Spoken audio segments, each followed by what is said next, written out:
My next guest has over 50 years of experience working in the paranormal and also in the psychic realm. He is going to be talking to me about his bizarre paranormal experiences and haunted locations he has visited, about his encounters with doppelgangers, and also his UFO experiences. As author, paranormal investigator, and psychic medium, John Russell joins me on this episode of Passion for the Paranormal. Okay, so my guest tonight is paranormal investigator, author, and psychic medium, John Russell. John Russell has been an internationally known professional psychic for almost half a century now, working with clients around the world from over 40 countries. He has also been a featured guest on many popular radio shows, to include the world-famous Coast to Coast AM. In September of 2020, he released his first book, Riding with Ghosts, Angels, and the Spirits of the Dead, which has become an award-winning multi-category bestseller, winning a silver award from the Nonfiction Authors Association, as well as a bronze medal from the Reader's Favorite International Awards Contest. In February of 2021, John released his second book, which I hope we're going to get into tonight, A Knock in the Attic, which has also become an award-winning multi-category bestseller, winning a gold award from the Nonfiction Authors Association. Wow, that's some great accomplishments with the books, John. Thank you so much for joining me on the show tonight. Curry, I'm happy to be here. I appreciate you inviting me. And yeah, I'm real pleased with the recognition the books have got. They're kind of my psychic legacy to leave the world. So I'm happy with the recognition they're getting.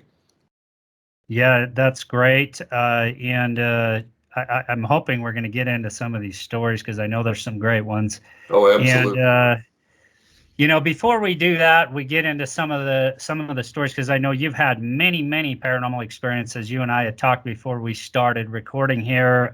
We Right. both had some paranormal experiences over the years.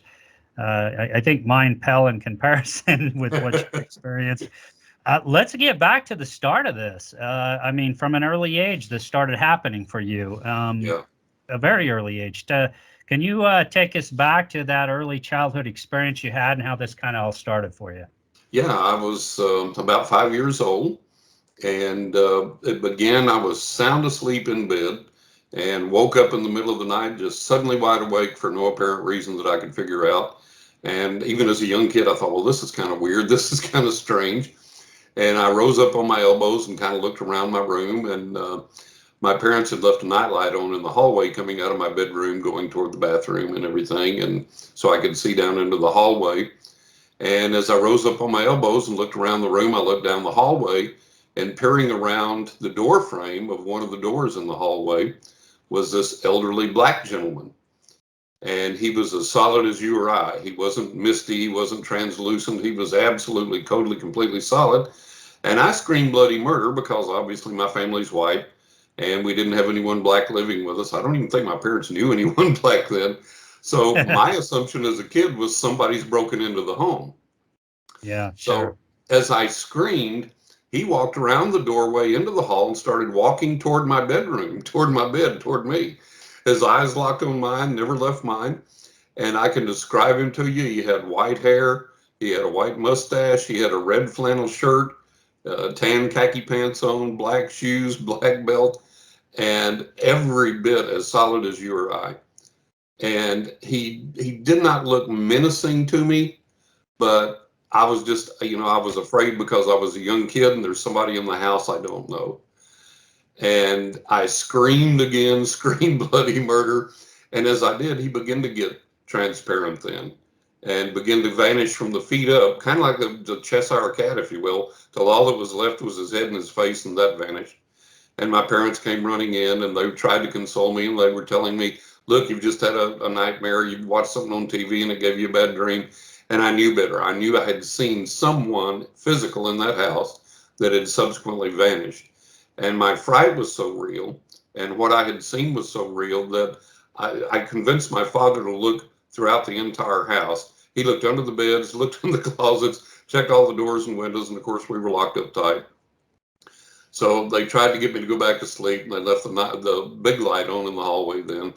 And my thought was, why did this guy come in the first place? What does he want? Is he going to come back? Is he going to scare the life out of me again? Is he going to ask me to do something weird? What does he want of me? And so it was extremely difficult to get back to sleep. And for the next several days, going into weeks, it was kind of like looking over my shoulder periodically, even during the day, when's this guy coming back again? I couldn't shake the feeling. And shortly after that, this knowing came to me, this realization.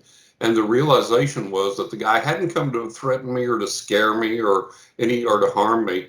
He came to open up the portal to all of these paranormal experiences that I would subsequently have, these paranormal manifestations, which enabled me to connect with the other side for my well-being and protection and to help other people, and then to activate my psychic gift, which activated shortly thereafter. Yeah, that I can imagine that'd be pretty frightening as a young kid, just having that kind of experience. Yeah. How long did it take? You mentioned that you kind of come to grips with this. How long did that process take? Was it several years before you came to grips with it, or how did that? No, it was actually only a few months. It only took a few months' time, and I was becoming comfortable with it, because about that time, then the paranormal manifestations, apart from him, begin to occur. And it was like, okay, this is why this guy came. And I would ask my mother about things, and she said, well, they're not here to hurt you. They're not going to harm you. And I began to kind of interact with these manifestations when I could. And I became at ease with it and at peace with it. And then all of a sudden, my psychic gift manifested. And the way that happened, I was out in the backyard. I guess I was around 6 by then. So just, a few months later. And I was out in the backyard playing with a toy.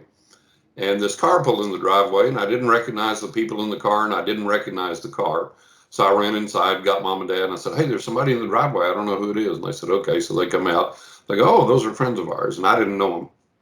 So they were all standing outside talking, and I was kind of goofing around with my toy. And I came up and got close to them and was standing there looking at them. And I said, all of a sudden, I said, you know what? I said, you guys just went on vacation, and you took that car that's sitting in the driveway. That's the car you drove.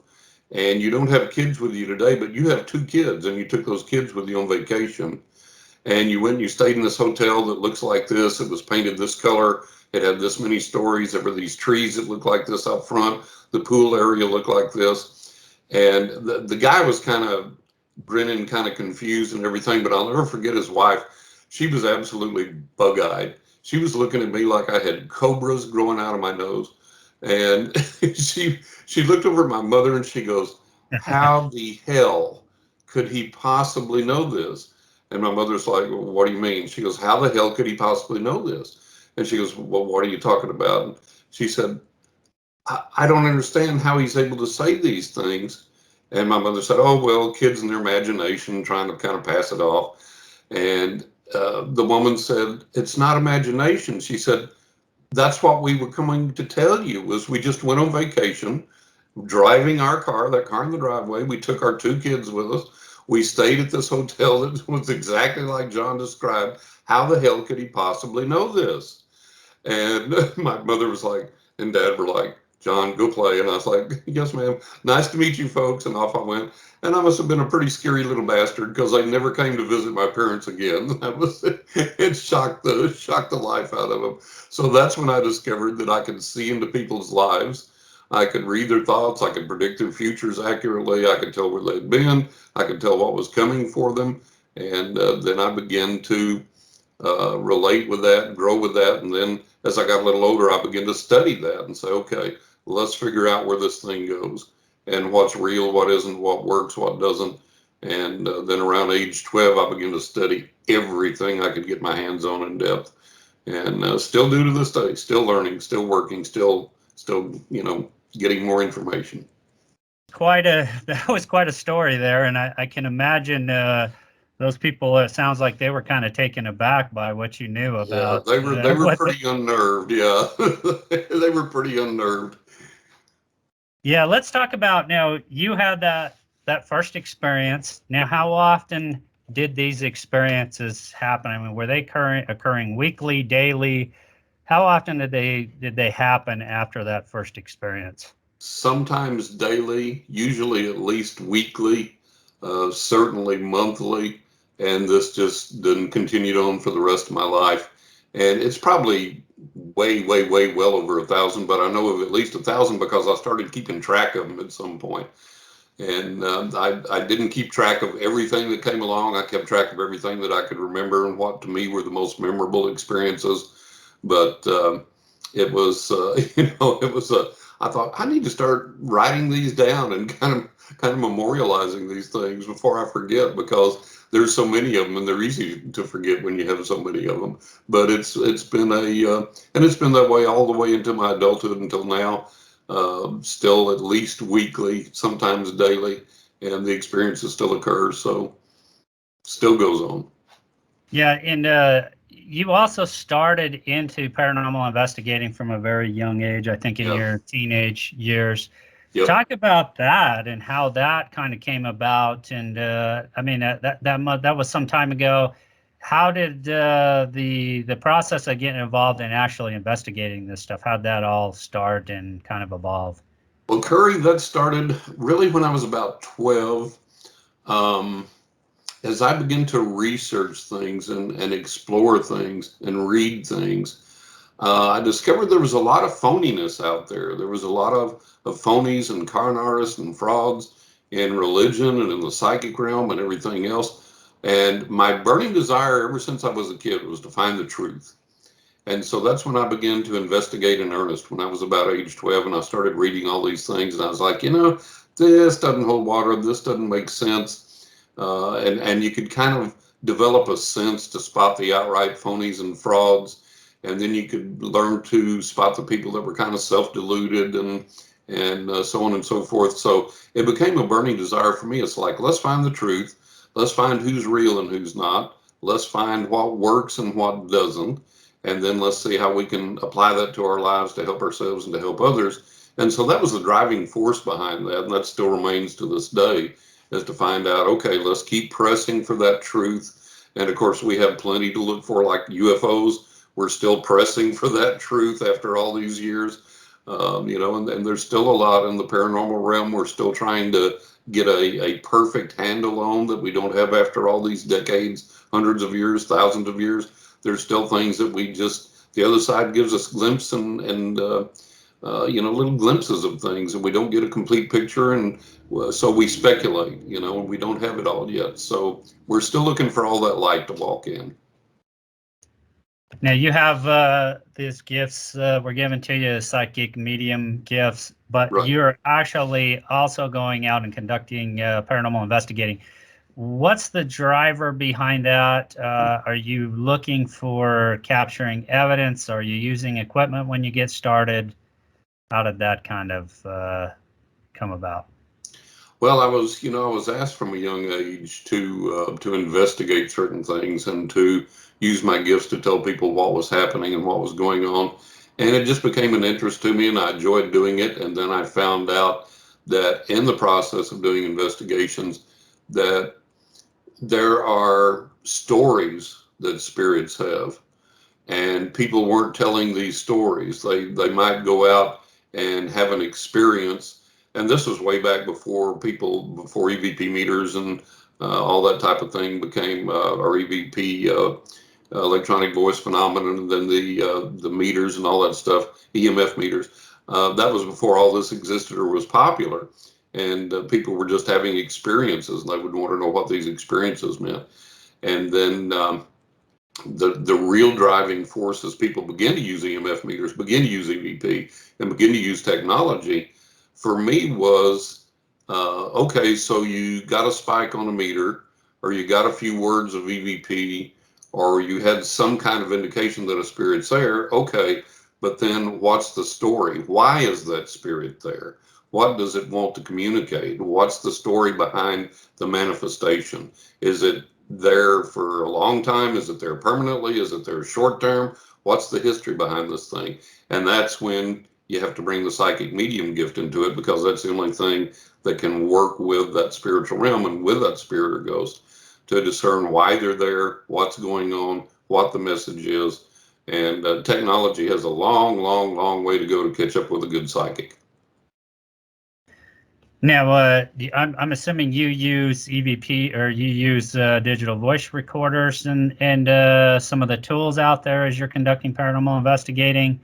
Are you using those tools that are Usually available? I don't. Usually I don't. I just rely upon my psychic senses, and I have long two-way conversations with the spirits. And a lot of the information that comes through, we can validate sometimes right there on the spot. So for me, it's like my TV producer one time said, we're pitching a new show idea, and he said, get some EVP.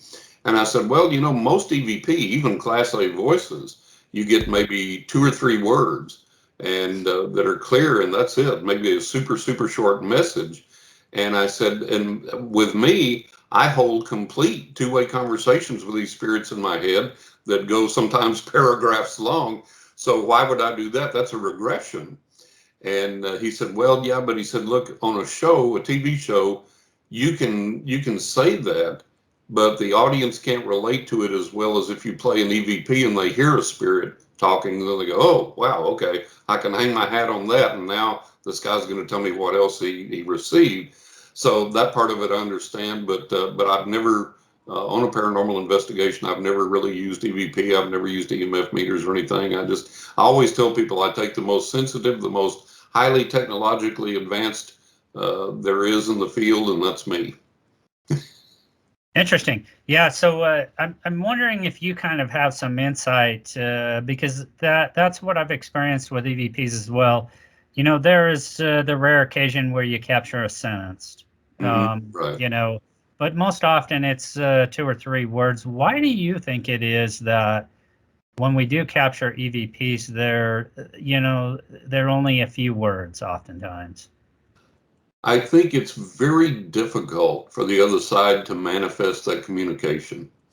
It seems to take a lot of energy, and the mechanism is absolutely unknown at this stage of the game. It's like I was talking with someone, and he's a professional musician, and he records his own stuff, and he edits his own stuff, and he's familiar with all of the software. And he said, he said, I can record EVP, and I can put them in the software, and I can manipulate everything there is upside down and sideways. I know how to do it all, but I cannot find the frequency these voices are using.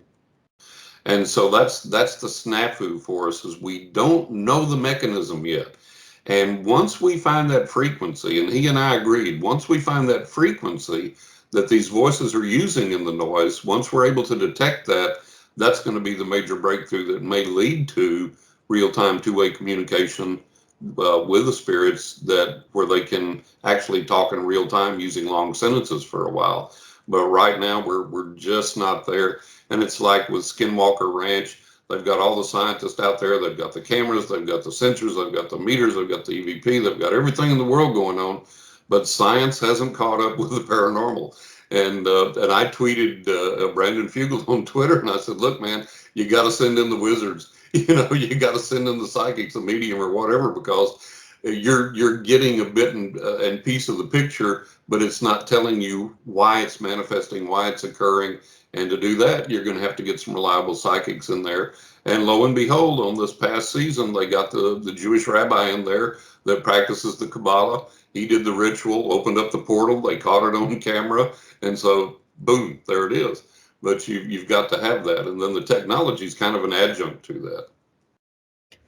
It is certainly a mystery how, because I've captured many EVPs over the course of several years of doing paranormal investigating myself. Right. But we often question how we are capturing them. And what I mean by that is, sound is pressure wave, and Right. your ear detects that pressure wave and sends a brain signal. And that's how you hear things. Now, if these spirits, if you will, don't have vocal cords and not able to create pressure waves, then how are we capturing these voices? Exactly. Yeah, we are. Yeah. And so that's one of the things I think that baffles paranormal investigators, how it happens. And you just touched on it. Yep. We know it's happening. The question is, how is it Is happening? how it's happening. Yep, that's it. There's so much that we're not there yet. You know, we can speculate till the cows come home, but we still don't have the answers, and that's what we're working toward. And I think we'll get there, but it's we're not. I don't think we're close yet. You know. Right. Now, John, have you taken other paranormal investigators with you when you went to do some of these investigations? Do you typically go with other people on a team, or is it usually just you, a few other people? How does that work when you go? It's just me. I don't work with other investigators. There's too many people that have too many weird ideas or too many ideas that just don't gel in reality. And I prefer to. I'm one of the most skeptical and the most practical psychics that there is for all these experiences that I've had, because I want to make sure, number one, that whatever's occurring isn't some natural phenomena that somebody's misinterpreted, or if it is a paranormal phenomena, that they aren't misinterpreting what they're experiencing paranormally. And I want to get in there and apply a rigorous standard of this thing to try and figure out what's going on and to arrive at a logical conclusion. So, okay, what do we do with this? Where do we go from here? And you know, it's been my experience that there's so many people out there that are so misled in this field, or they get caught up in the ego trip, or they're whatever. And it's like, for example, when I shot the TV pilot for the History Channel, there were a lot of places that we got into that had stopped having any psychic investigators or paranormal investigators come in at all, because people came in and were just so stupid, and it just disgusted everybody. I remember this one incident. They were told that this supposed psychic and her husband or boyfriend, whoever it was, came into this place and was like, "Oh, I feel all these sensations. Oh my God, he touched me," and then fainted and fell into her boyfriend's arms or whatever. And the docents there, the people there, were like, "Get these people out of here. Don't ever bring anyone back. We're never opening our doors to this nonsense again." And so they vetted me very heavily with the History Channel. And we had the cachet of Atlas Media, which was one of the largest media corporations in New York, and with the History Channel. And so through all of that, that opened doors to me that otherwise wouldn't have existed. And I got to go in Ford's Theater, the Peterson House, the Mudd House, all of these places. No tourist, just me and the film crew. And it was absolutely mind-blowing, just phenomenal. But if so, that's why I tend to avoid other investigators and other people around this and the other. I don't want anybody muddying the waters. I don't want anybody that I don't know doing one of these, "Oh my God, he touched me," and fainting episodes, and then, you know, souring the deal for everybody. It's like, get these people out of here. So I just avoid it. I just go and do my own thing. And the feedback over the years, you know, not only from my psychic readings, but from my paranormal investigations, has been so accurate and so solid that I know I'm on track, and I don't want to derail that, and I don't want to leave a bad taste in anybody's mouth.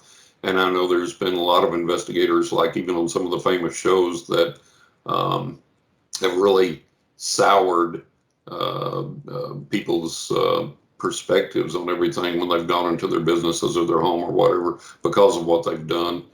And then I've talked to a lot of the people that are either on air talent or in the production process behind the scenes of a lot of these shows, or know people that know something about the process. And they talk about the heavy editing, the outright lies, the outright manipulation during the show to make it appear that one thing occurred when it didn't, or that something occurred when it didn't, or that something that did occur was the product of something demonic when it obviously was not, and all that type of thing. So most of these shows are designed to put people in the seats, you know, titilize them and get advertising revenue. They're not there to spread the truth about the paranormal or to really do anything constructive. And so that's why I stay away from a lot of that. Yeah, and we certainly do have to be mindful of that in this field. And there's certainly the rating aspect of these shows. I mean, they've got to get ratings, and they've Right. got to grab people's attention to keep them on the air. So yeah, you've touched on something very important there. And I've mentioned it many times on this show about, being mindful of what you see on TV versus reality. Yes, And, paranormal investigating can be many hours of nothing. Uh, exactly, you know, you exactly. know, for us, we do, a lot of the investigating we've done in the dark, um, just because I think we feel like it heightens the senses. But Right, the other senses now, oftentimes nothing happens. You bring, if you bring a guest along or something, they're expecting something to happen, and they may say, "Wow, this is kind of boring." right, Okay, do exactly. this for hours on end, and Yep, so I always liken it to though, and then you have an amazing experience, and that kind of draws you back in. For me, that's been my experience. It's kind of like if I were to liken this to golf. You have a bad golf game overall, but maybe you hit a couple of really really good shots, and it kind of like, or fishing, you keeps catch you a couple of going. nice Yeah, fish.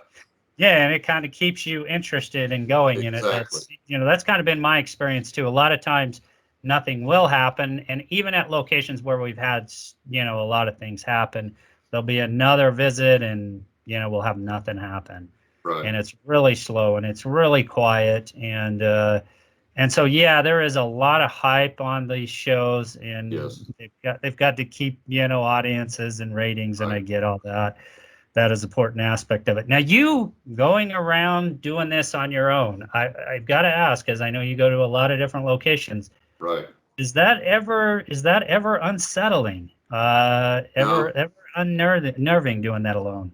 No, not at all. That's the only time I have ever been frightened was when the old ghost showed up when I was 5. And since then, I have never been frightened, never been scared by any paranormal experience again. I've been startled. I mean, if you're alone in the house and you turn around, there's somebody standing there physically, and then they vanish, and you go, "Oh, okay," So it startles you for a moment. But I have never been scared or unsettled or afraid of any location or any spirit or anything that I've done. I've done a lot of investigations, had a lot of experiences, and never run across anything that I truly felt fearful of. That's good, and that's kind of been my experience as well. Yeah, Other than one situation where I was in a building alone when a couple of investigators had left, and that was just kind of an unsettling feeling because of yeah, noises, phantom noises, and such, which is understandable. But I'm glad you said that, and I've had other people who have been involved in the paranormal that have kind of said the same thing, and I think that kind of helps. There is a credibility aspect to this field. If you mentioned kind of the stuff that's going on TV and what some people. Right. So it sounds like we just had a little bit of a hiccup there, maybe there on you go. the connection, but we're back. Okay, so we were talking a little bit about this, credibility aspect of the paranormal, Right, and trying to put maybe some normal to the paranormal, perhaps. exactly. And it is refreshing to hear people like you, John, who say that, because I think we need to kind of temper some of the other stuff that's going on out there, Agree. and Yeah, let people know that, hey, this is not always something to fear. right. And I think Hollywood presents it as fearful oftentimes. Oh, sure. Uh, Yeah, the shows out there present it in a fearful manner, and people yes, often feed on that. And so it's good to hear that. Now, all these different locations. So you mentioned Ford's Theater. right. What what happened there? I mean, did you have some interesting experiences there? Oh, tons of interesting experiences during that whole investigation, and the energy there, Curry, is like, what I tell people. I said that a traumatic incident or any incident of magnitude can occur at a place, and you can repaint that place, remodel that place, smudge it, pray over it, exercise it, whatever you want to do. But that energy remains from that incident that was there. And it doesn't matter what you do, that energy is always available to access. And so at Ford's Theater, the entire energy of the traumatic energy that everyone experienced there, that happened there with Lincoln's assassination, that was all still there residually. and fresh. It was like just almost experiencing it at the time. And so there was a lot of spirits there that I picked up on. We were able to validate. Um, I remember my producer asked me, he said, he said, John Wilkes Booth, after he shot Lincoln in the presidential box, he leapt to the stage, and did he yell anything? And I said, yeah, he yelled something into the audience, but I can't understand it. I said, he's yelling something, but it sounds like a foreign language to me. And it was. He yelled, Sic Semper Tyrannis, thus always to tyrants. And that was what he yelled. So I picked that up. And then there's a museum underneath the theater, and we went into that. And one of the best things that happened, there was the door there, the recreation, I don't know if it was the actual door, but there was the door to the presidential box, and it had a hole in it. And it said that John Wilkes Booth had drilled that hole so that he could sneak up there and look in and see if Lincoln was seated where he was at, so he'd burst through and shoot him. So I said, Booth didn't drill this hole. I said, that can be accepted history. That's what's on the plaque, but Booth didn't drill this hole. He had someone in the theater that wouldn't arouse suspicion by being there drill the hole for him. And we had a ton of really prominent Lincoln experts available to us. Some of them were on the pilot and interviewed in the pilot. And then we had access to tons of research afterward. And they were able to find out that I was correct, that Booth didn't drill the hole, that the hole was drilled by someone there in the theater, a workman in the theater, as I had stated. So that was really interesting to hit those little bits and pieces that prove my psychic insights were correct. And then I had to wonder, with all of the stuff that was going on, I kept perceiving how deep this plot went. And it was like one of the Lincoln experts said, it said, yeah, Booth's finger was on the trigger, but many hands held the gun. And the plot went so deep, and I began to perceive that it was even deeper than maybe some historians suspected. I picked up that there was somebody in the theater when Booth did the assassination as a watcher to make sure that Booth carried it out, and that if he failed, maybe this guy would jump into action, make sure it succeeded, or maybe there were other bad actors planted in the audience that this guy would then send into action or whatever. So I picked up on that, and then I picked up, it was like, where was Lincoln's bodyguard when Booth sneaks up to the presidential box, peers in the door, and bursts through to shoot him? Where was Lincoln's bodyguard? Where did he go? He's supposed to be standing there at watch at the door the entire time. So was he part of the conspiracy? There's all kinds of things that come to light and that you wonder about. So there were a number of great things there that we picked up on. And the most dramatic examples of paranormal manifestations occurred when we got to the Mud House. And we actually had a lot of people hear and see physical paranormal manifestations, and we actually managed to catch some on camera, which was really, really pretty dramatic. So that was pretty neat. Yeah, I wanted to ask, so it sounds like some of what you're experiencing there is kind of a playback. Is this kind of a playback, like a movie going on in your head? How do you visualize that? I think that some of the experiences are kind of there as a residual playback for people to access. And then I also believe that there are spirits that choose to either come back and communicate or to hang around certain places. So I think you have a whole plethora of things going on there. And like with the Mud House, we had the spirit of Mrs. Mudd come back. She's the one we caught on camera. And she was there. And then we had manifestations that occurred that had to occur from someone in the spiritual realm doing those things while we were there. So I think it's both. You pick up on the past energies that replay in the environment, and then you have people in the spirit realm that come and put in their 2 cents worth, if you will. Yeah, it's interesting that you mentioned that. So some people are of the opinion that a lot of the paranormal activity, especially if it's, say, intelligent haunting type activity, that these are perhaps spirits kind of trapped in this earthly realm, if you will. They've kind of decided not to pass on. What's kind of your sense of that? do you think some are kind of just lingering here in this realm, or are they kind of just coming back? I think you mentioned some ghosts perhaps have nostalgia, but Yeah. kind of give me a sense of how you see that. Well, I think there can be a range of things there, Curry. I think that I don't really buy the idea of spirits being trapped in a certain location. I think that spirits are pretty much where they want to be by choice.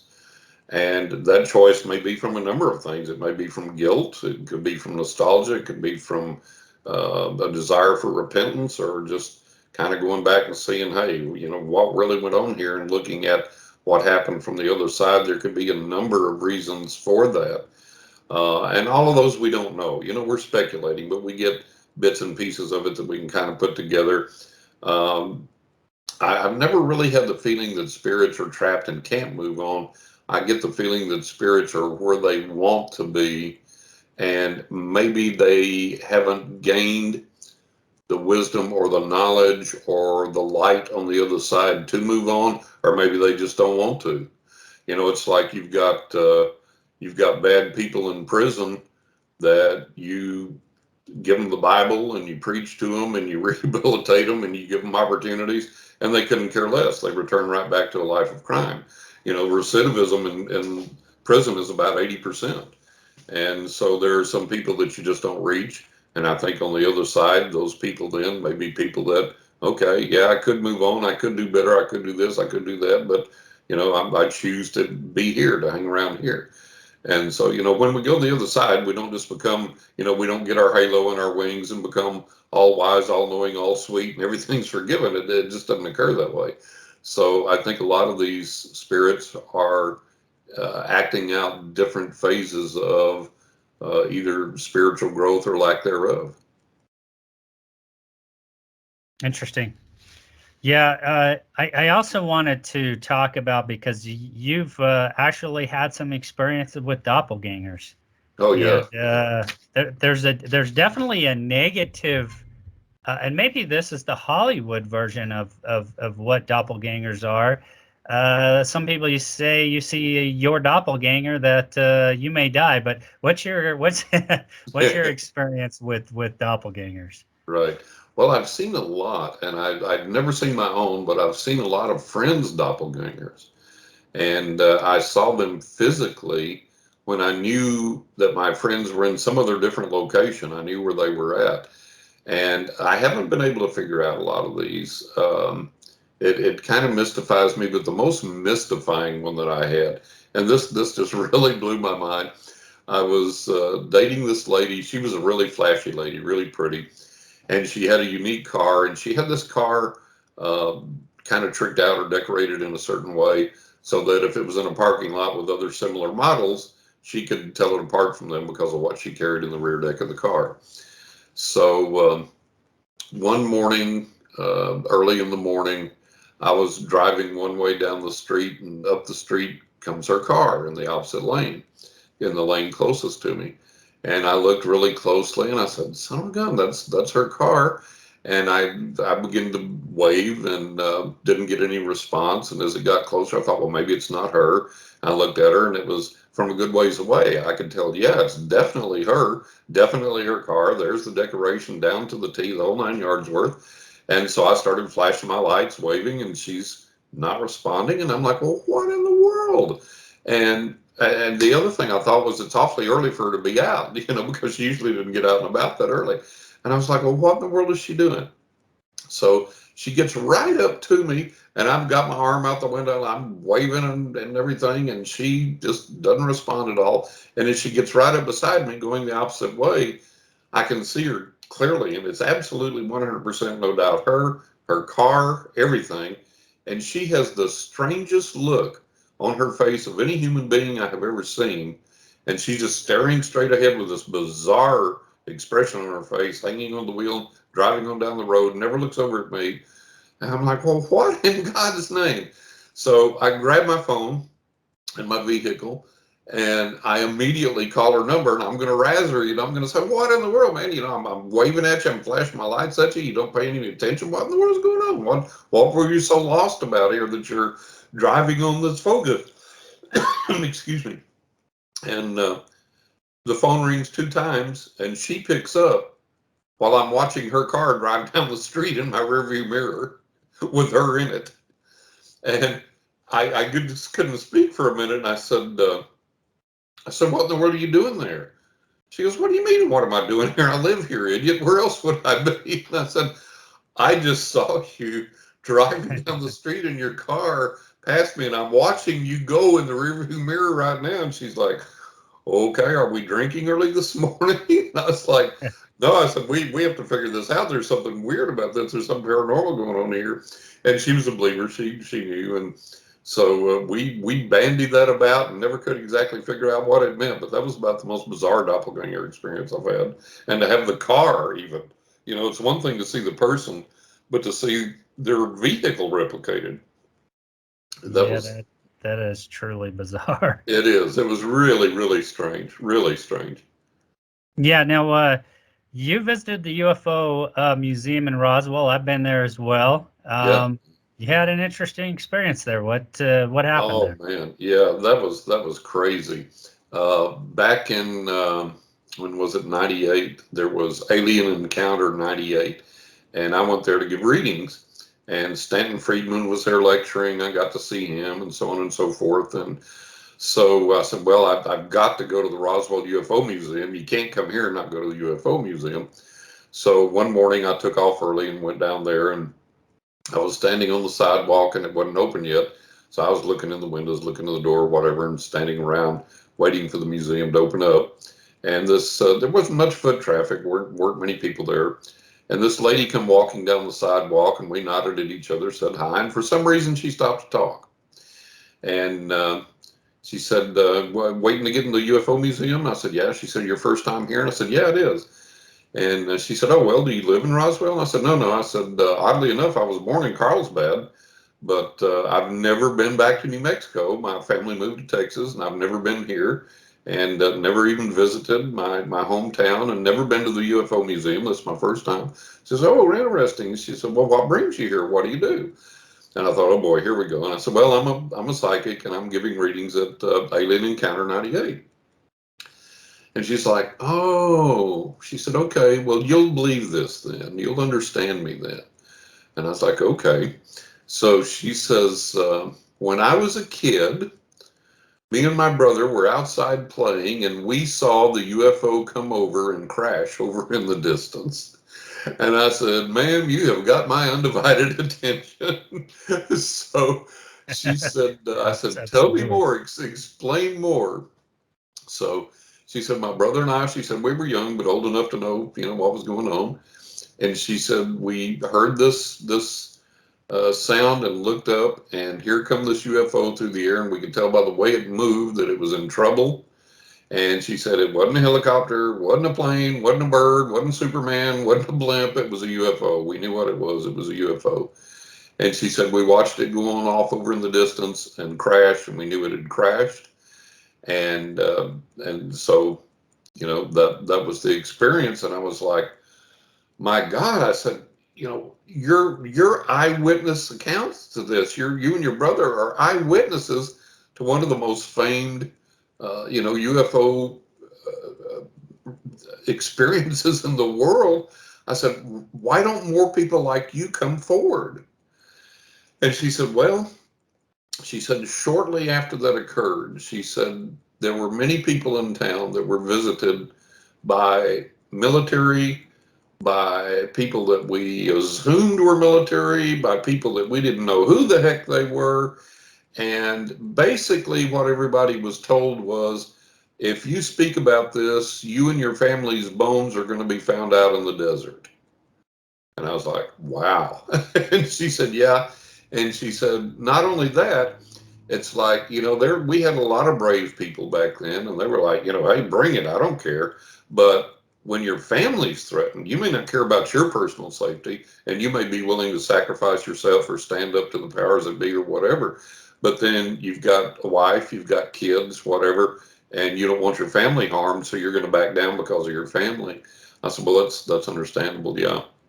And then she whipped her head up and down the street like that a couple of times and went, I've said too much. I got to go. I'm sorry. Bye.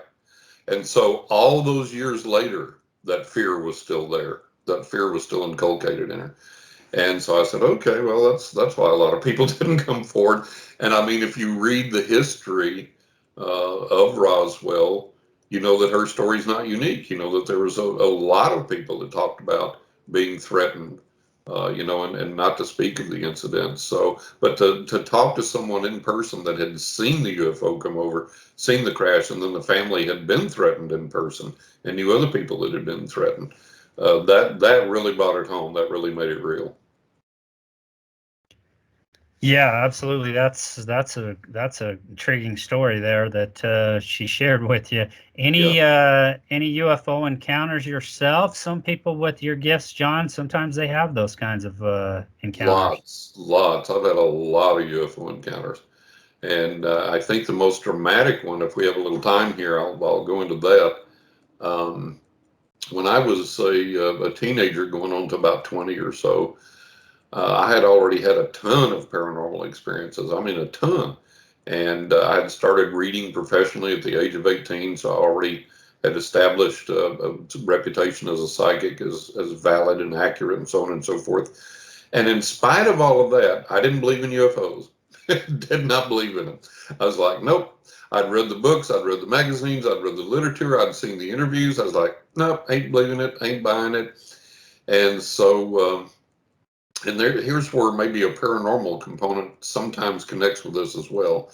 I was at this building, and my car was parked across the street in this parking lot, little narrow 2-lane street. And if you stepped out the door, you could actually see my car in the parking lot. It was real close.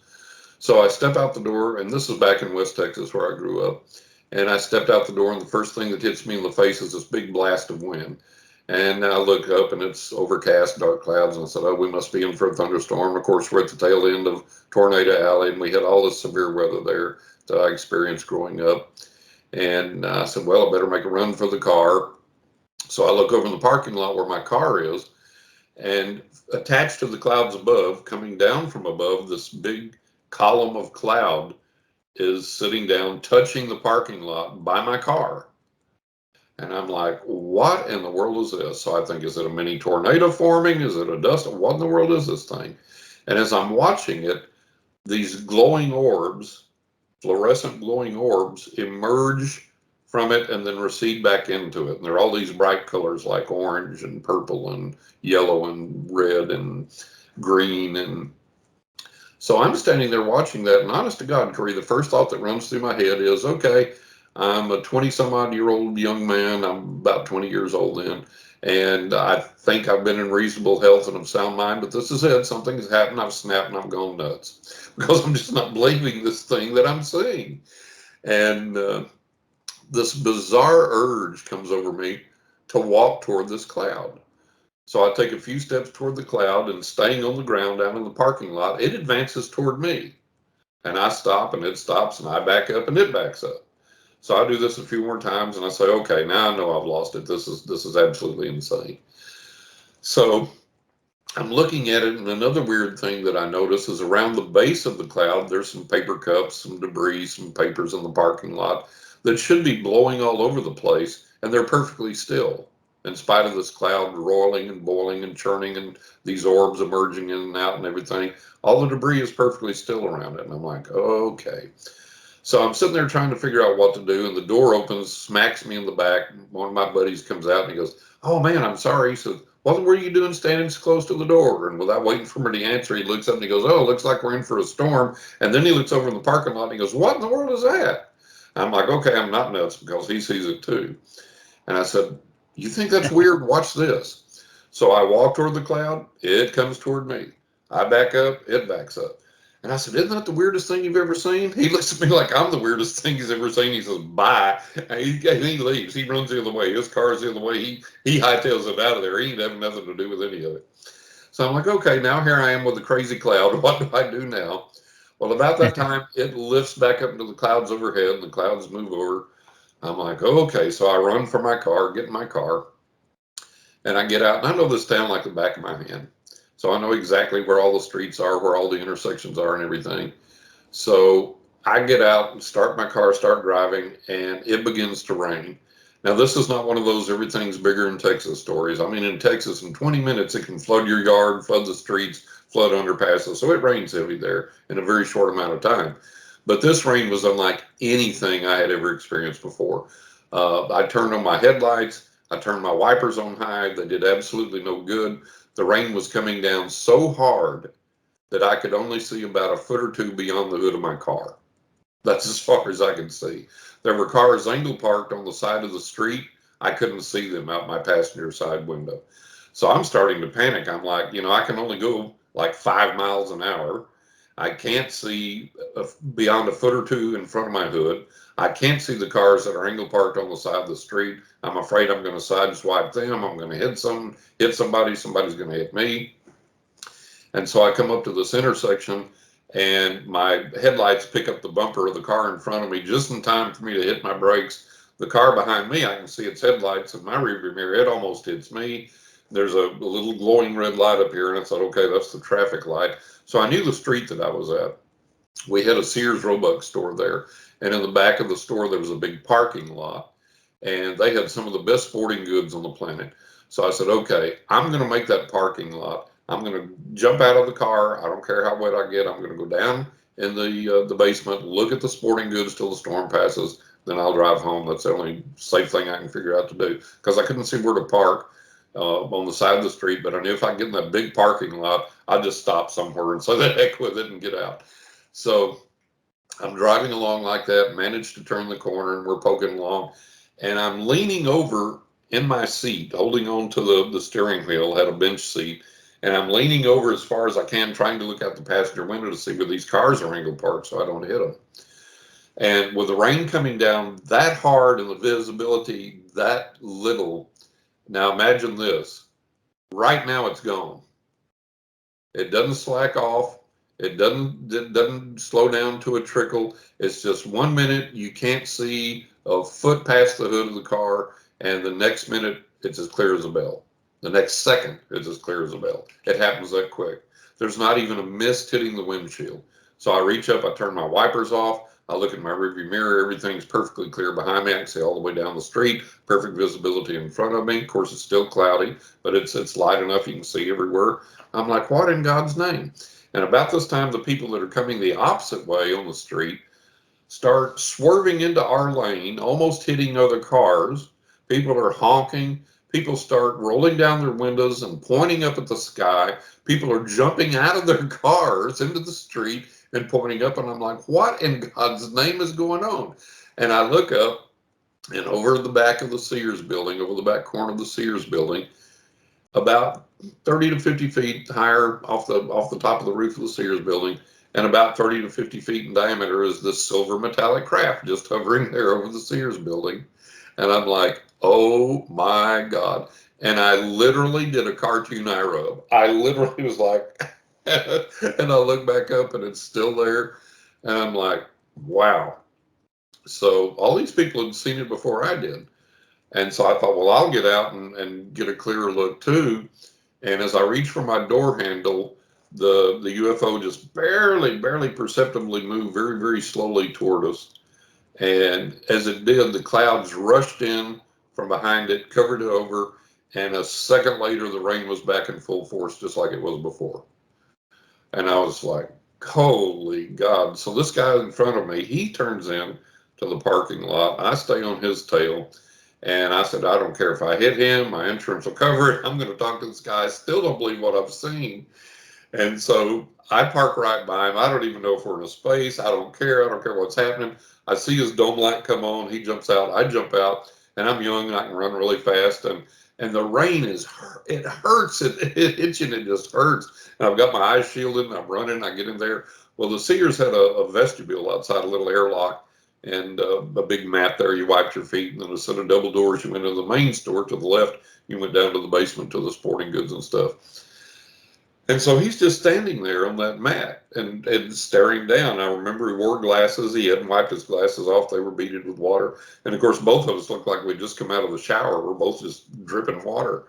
And he's just standing there, just staring down at the mat. And I walked around in front of him. It took a little bit before he recognized that I was there.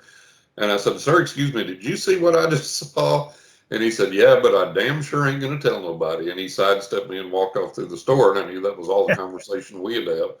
And you got to remember, this was back somewhere around the 70s. And if you talked about the paranormal, UFOs, or anything else, you were touched in the head, you were nuts, you were goofball, you could lose your job, you were made fun of.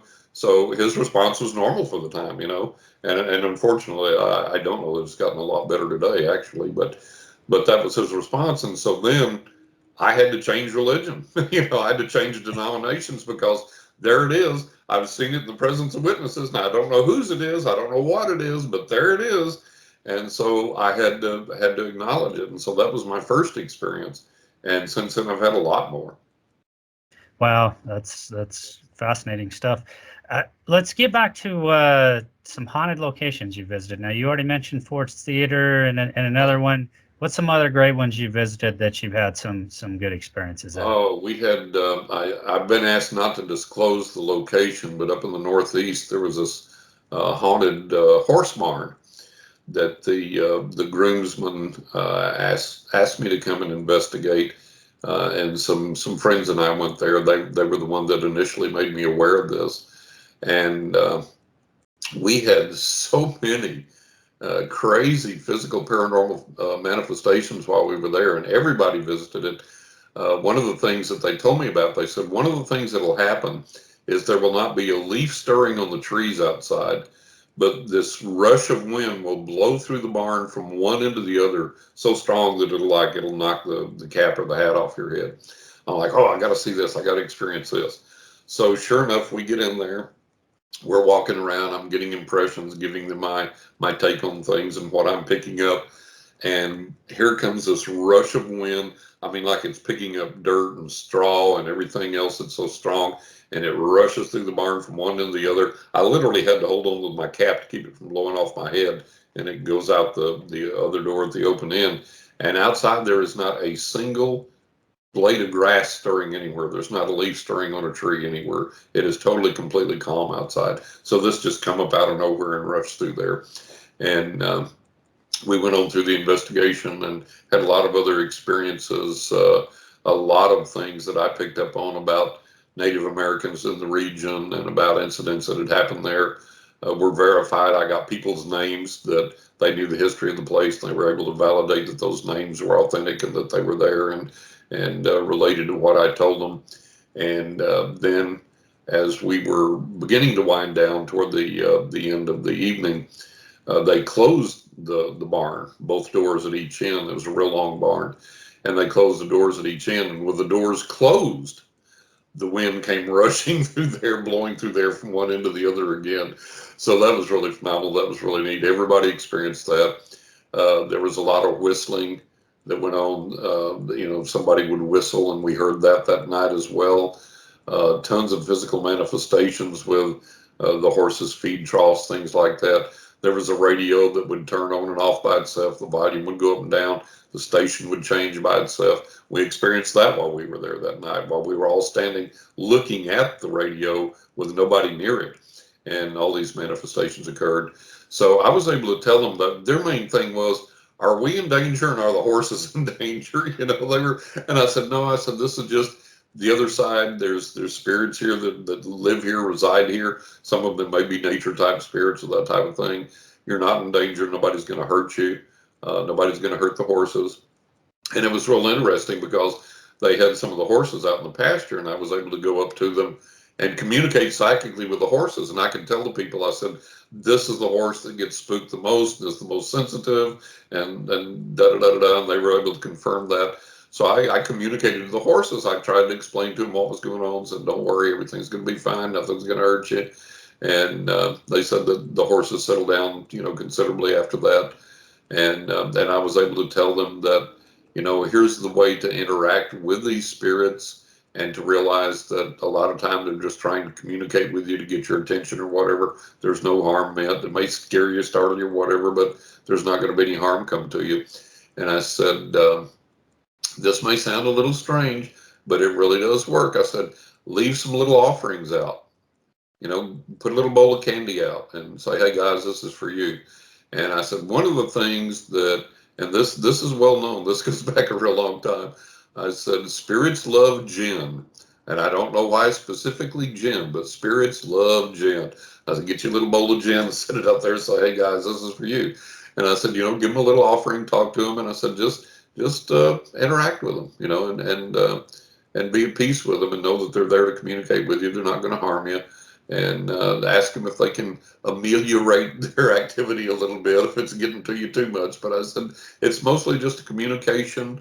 And I said, some things have happened there that stirred up energies. And there's still some people, there were some Native American spirits that I picked up on that were still kind of a little vengeful about some things that happened there. And they were kind of coming back and stirring things up a little bit. And I said, look, let's just make peace with all these spirits the best that we can, and that'll alleviate a lot of what goes on, or at least help you to have an understanding and some comfort with it. Yeah. Other than the, you've mentioned some stories already. What is any others that messages that have been passed on to you from spirits on the other side? Ones that have any that have just completely blown your mind? Oh yeah, well, that happens a lot with my clients. Spirits will tell me things for them that I think this just can't be right. This can't be accurate, and then it is. Things that the spirits tell me that they've seen my clients do, or that they're aware of, or whatever, and that turns out to be accurate. But then I get a lot of. I think one of the things that really blew my mind the most was when my sister and I had both divorced, and this is again back when I'm living in West Texas, and we both moved home. I think ostensibly only to take care of my ailing mother, but I think it was really we just needed some respite and a place to rest and just get away from everything and kind of recover from life's problems. So we had this large apartment attached to the house there that my grandmother used to live in. And so my sister moved in there. I moved into my father's old bedroom in the main house there. My mother had a different bedroom. She was on the way to becoming bedfast then. And we took care of her for a number of years. So my sister had these two little dogs, and my mother just loved them. And she would be in bed, and the dogs would come and get in bed with my mother, and they'd stay there with her most of the day and keep her company. And one of the little dogs was always ill. He was sickly. He had all these problems. And he had this big robe that my sister had given him to play with, and this green squeaky frog toy, this big green squeaky frog toy. And he had played with this thing till it was just dirty and gross and disgusting. And he'd wrap it up in that robe, and then he'd unwrap it, and he'd do all this stuff. So he kept getting sicker and sicker, and I kind of had this premonition, I think everybody else did too, that he was kind of maybe on the way out. And I had come in one day, and I had sit down in the dining room, made myself a sandwich, and it was a beautiful day, bright sunny day, and I was sitting there just enjoying life, thinking about things, eating my sandwich, and I heard the little dog, the little sick dog, heard him come down the hallway and come into the dining room, and I looked over my right shoulder at the doorway, oddly enough where the old black man had appeared, the same doorway, and I looked over there, and I watched him come through the doorway, and he was heading toward the kitchen to get him a drink of water or some food or whatever. So as he walked behind me, I turned my head the other way to look over my left shoulder to watch him going into the kitchen. When I did, this woman bent down about a foot or two from my face and looked into my face, smiling at me. And it startled me so much, I jumped up, my chair flipped over backward and hit the floor, and I threw my sandwich. The little dog skittered and ran into the kitchen. And my mom goes, "What happened? What happened?" I said, "Oh, no, nothing. I just saw a ghost." And she goes, "Oh, okay. Was there any message?" Well, there was, but I couldn't tell her because I knew it'd break her heart. So I didn't say anything. And I can tell you the way the woman was dressed. I can tell you exactly what she looked like. And she transmitted to me in that split second before she disappeared that she was following the little dog around to let me know that she was there. The little dog was going to cross over in a week or two, and she was going to be there to guide the little dog to the other side. I was like, wow, well, that's painful, but very sweet, very nice. So sure enough, a week or two later, the little dog dies. And we, like a lot of people, we buried our pets in the yard. And the dog was a little small dog. So my sister took that robe, his favorite robe, and she began to wrap him up in it. And then she put his green squeaky frog toy in there and wrapped that up and wrapped it all up tight in a small bundle. And we buried him in the backyard. And I put a stone on there till the grass started growing back, until the ground started compacting so no critters could dig him up or anything.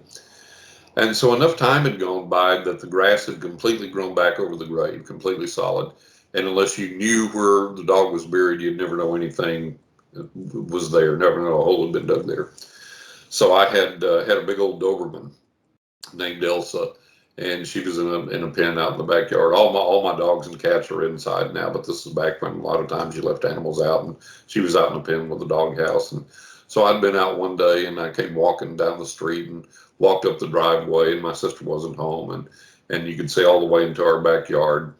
And I stopped and said hi to Elsa and started walking on toward the house. And as I did, I looked over at that part of the yard, and something caught my eye, and I went over there to see what it was. And that was that green squeaky frog toy that had been buried with a little dog wrapped up in that robe.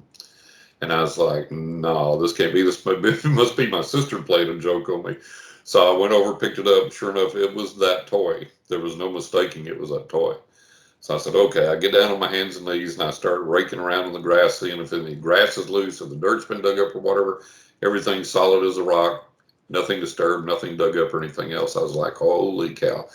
The other side, in connection with this little dog or whatever, has transmogrified this thing through the ground, through the road, through the ground, through the grass, set it up on top of the grave to let us know, hey, we're still around, we're still here, we're interacting with you. So I was like, my God, what an incredible message. So I got the frog, I went and set it on the porch leading up to my sister's apartment. I went in and told my mom. So my sister came in and I heard the car turn off and she didn't get out. She's just sitting there in the car. And I said, well, I know what she's seeing. She's seeing that frog on the porch. And she's like, I can't believe my eyes. That's why she hadn't got out of the car. So finally I hear the door slam. She gets out and she goes up. And it's a long time before she opens the door to the apartment. Then I hear her come running through the house. She's got the frog. She comes in there and she goes, did you see this? I said, yeah, I'm the one that found it and put it there. She said, where was it? I said, on top of his grave. She said, and she goes outside and she digs around the grass and everything to make sure that I'm not playing a prank on it, and it's solid as can be and all this and all that. It's just like, holy cow. So I think that was one of the most mind-blowing communications for me that I think maybe in conjunction with the little dog and with those on the other side, and the little dogs wanted to say, hey, I'm still here. I'm still around. I made it. I survived. My spirit's still here, and give that as a absolutely indisputable sign. So for me, that was one of the most dynamic. People have talked about, and this has never been the case for me, but people have talked about either being scratched, pushed, Right. kicked, anything like that. Any physical confrontation you've had with spirits or ghosts when you're out there investigating? Not at all. Yeah, not at all. I've never had anything like that. Quite to the contrary, I've had physical manifestations from the spiritual realm that have protected me and literally saved my life. So all of my experiences, all the manifestations I've had have been positive, have been good ones. Now, I'm not saying that all's roses and light with the world. I'm not saying that. Certainly evil exists. And by extrapolation, we have to think, well, certainly on the other side, there has to be negativity or evil or whatever. But I've never had any of those experiences. And most of those that I've investigated have turned out to be the product of a person with mild mental illness, drug use, drug abuse, just misinformation, misinterpretation of what the experience actually was, or maybe somebody got a spider bite during the night and scratched it and didn't wake up and didn't realize they were doing it and scratched themselves, and then, oh my God, what is this? So there's just a lot of things like that go on, and I haven't found anything I can hang my hat on yet of the ghost tried to push me down the stairs or scratch me or bit me or hit me or whatever. I haven't found that in my reality of paranormal investigation yet in all these years that I've done that, and I haven't experienced anything even remotely akin to that. Yeah, that's good to hear because I really haven't either. There's been a few times when the sensation of being touched, but Sure. perhaps it was something trying to get my attention, but nothing, Exactly. Yeah. really negative. Nothing malevolent. Yeah. Yeah, nothing that you could classify as malevolent. You do wonder if some of these people are having these experiences, perhaps the mindset is attracting it. There's always that theory that, the energy you're bringing to is Right. perhaps the energy you're attracting. I don't know. I mean, I guess I would say maybe the jury's out on that for me, but I Yeah. think it's certainly a possibility that, Sure. yeah, there's in some form, some way, shape, or form, there's negative entities out there. Perhaps it's just lower vibrational, and maybe certain people's energies attracted. I don't know. Yeah. I certainly haven't experienced it myself, and I'm Well, and I thankful. know too that a lot of times people don't show the other side sufficient respect. And if you're disrespectful to the other side, some of these, like these nature spirits and things that I've encountered, they're not human hearted, they're not human minded, they don't view things exactly the same way that we do, and they can be a little edgy. And so if you come in a very disrespectful attitude, they're going to push back. They're going to say, hey, they're going to straighten you out. So I think some of it may be that. Um, Sure. it's like the ghost hunters you see on TV, and they curse the ghosts and demand that they show themselves, and then the ghosts do, and they scream and run like little girls.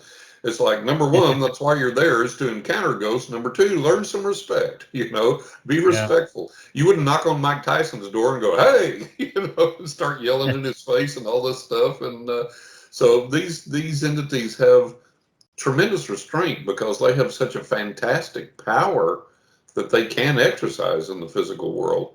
And, they could do us real harm if they wanted to. But they exercise a tremendous restraint in the face of all this stuff. Yeah. Yeah. Thanks for sharing that. I'm going to go ahead and share the screen for a minute here, Okay. and let's bring up a copy of the book, or at least an image of the book, the Right. latest book, and that is A Knock in the Attic: True Ghost Stories and Other Spine-Chilling Paranormal Adventures. Right. So if you want to pick up a copy of this, where do people go? Where do they find it? They can get it at any major bookseller online. Even Walmart and Target carries it online. It's available at Amazon, Books A Million, Barnes and Noble. You can get it in paperback and Kindle. You can get it at Barnes and Noble and Nook Reader in paperback. So it's all over. And if you want more information about it, you can go to the website for that book, which is aknockintheattic.net. Great. And I know you're working on a third book, John. What's the gist of the third book? Right. Yeah, the third book is going to be titled 20 Ways to Increase Your Psychic Abilities. And it's going to have 20 chapters. Each chapter will take a specific technique, like, for example, psychometry. It'll define what that is. It'll explain to you how to begin to learn it, how to practice it so you get good at it, step by step in detail, and then the real world application of that technique. So everything in the book will be, this is how you do it step by step so that anybody can learn it and practice it. Of course, some people will be better than others, just like some people are better at piano than other people, but it'll teach you step by step how to learn it, practice it, get good at it, and do it. And then the real world application of it so that you're not just learning a party trick. There's real world applications for all of these techniques, including psychometry, for example. So that'll be a book. I'm about halfway through that now. And I've been very busy with clients. New clients are always welcome for readings. And, I have a ton of podcasts I do. Like this month, I've got 15 podcasts alone just this month. And so it encroaches into my time to write. But I'm about halfway through with it. And hopefully I'll get through with it and get it out early part of next year. Well, great. Well, hey, John, it's been great talking with you. I appreciate you sharing your paranormal experiences and kind of how that also has fit into your psychic and medium abilities. And interesting stuff. I appreciate you sharing the positive aspect of this. I think that's important to put out there as well, because there's so much Absolutely. fear-based stuff being put out there as well. I Right. think it's kind of on the Hollywood side of things. But again, thank you for taking the time to talk with me. Great discussion, and have a great what's left of the rest of your night. Absolutely. Curry, I appreciate it. I appreciate you inviting me. I've had a good time, and we'll do it again. All right, absolutely. Thank you again, John. Thank you.